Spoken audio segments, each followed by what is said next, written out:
आप हैं आरजे सुजाता के साथ और कहानी सुन रहे हैं कॉफी डेट। प्रिय वीर, कैसे हो? सवाल अटपटा सा है ना, जानती हूं मेरे बिना उदास होगे। आखिरकार तुम्हारी खुशियों का स्रोत तो मैं ही थी ना।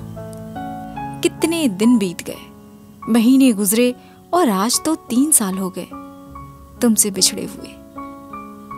समय अपनी रफ्तार में आगे बढ़ रहा है। तुम्हारे मेरे अपनी अपनी जिंदगी की भाग दौड़ में व्यस्त हो गए हैं। बहुत कुछ बदल गया है, लाजिम है। परिवर्तन तो सृष्टि का नियम है ना, बदलना तो सबको है।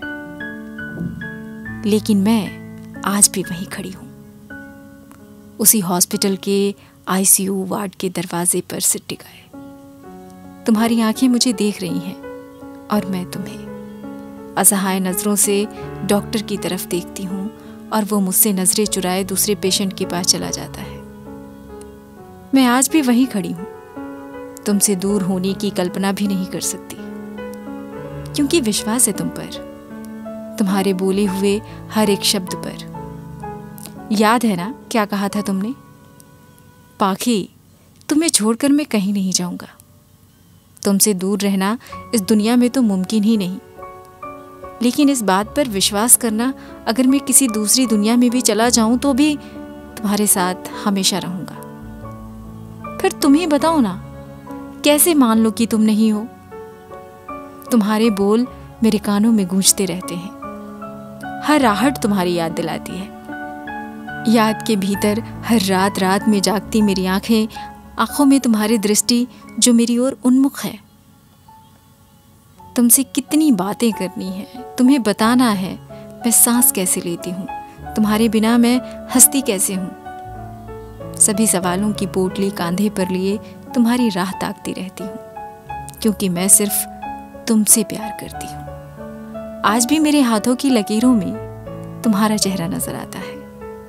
किस्मत की तरह लकीरों से ना निकल जाओ, इसलिए मैंने मुट्ठी बांध रखी है। दिल में तुम्हारे प्रति प्रेम भाव प्रबल है। मैं तुम्हारे प्यार में पूर्ण हूं। जज्बातों की लहरों के उन्माद में अपने अस्तित्व को संभाले जीने की कोशिश करती हूं। कभी ख्याल भी नहीं आया था कि तुम चले जाओगे। अगर मुझे जरा भी अंदेशा होता, सहेज लेती तुमको, अपने आंचल के कोरे से बांध लेती, लेकिन तुमको जाने नहीं देती।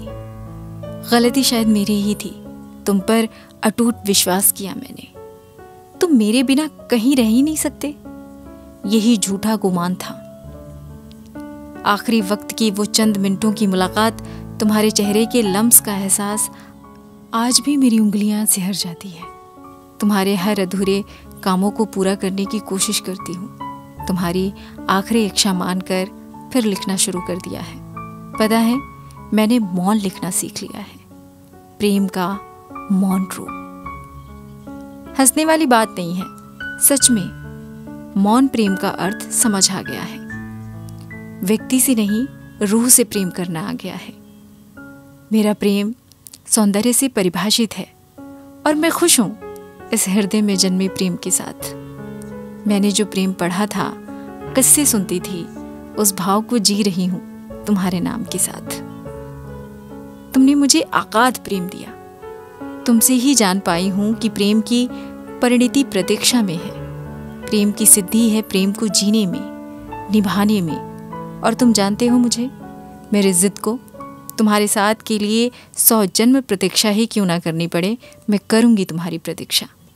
जानती हूं तुम्हें मुझ पर गर्व होता होगा। स्वर्ग में भी अपनी प्रेम कहानियां सबको सुनाते होगे। पाखी और वीर की कहानी।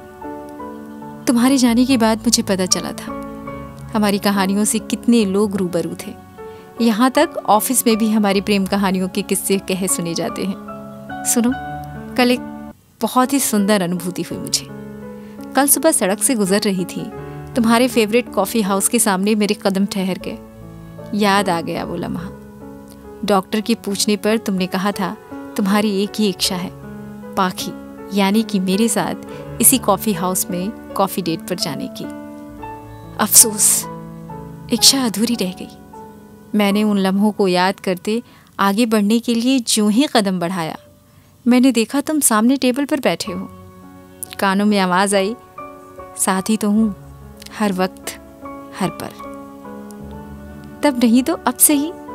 सच तो कहा तुमने, तुम्हारी आत्मा मेरा वजूद, चलो कॉफी डेट पर चलते हैं। तो मैं लिखती रहूंगी, तुम अपना ध्यान रखना, अगले डेट के लिए तैयार भी रहना। बहुत सी अधूरी कहानी है जो हम दोनों को पूरी करनी है। तब तक के लिए प्यार, तुम्हारी सिर्फ तुम्हारी पाखी। कहानी सुन रहे थे कॉफी डेट। कुछ रिश्ते एहसासी होते हैं लेकिन अपने आप में पूर्ण होते हैं।